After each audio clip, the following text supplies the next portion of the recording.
Good Monday morning.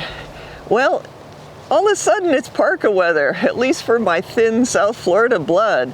Now, weather is not normally a really fun topic, but we have had some cold weather, and that is really meaningful for mango trees because when we get a good cold snap, that triggers the bloom in mangoes, and different varieties get triggered at different points.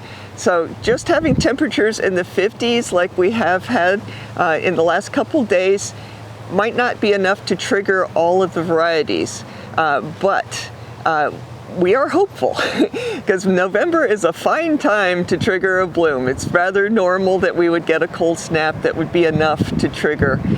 One of my concerns, though, is that with this cold, just before we had the cold weather, we had about 6 inches of rain in a 24-hour period.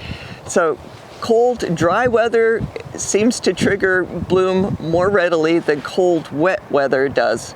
But we'll just have to see how it plays out. But meanwhile, let's take a look at one plant over here.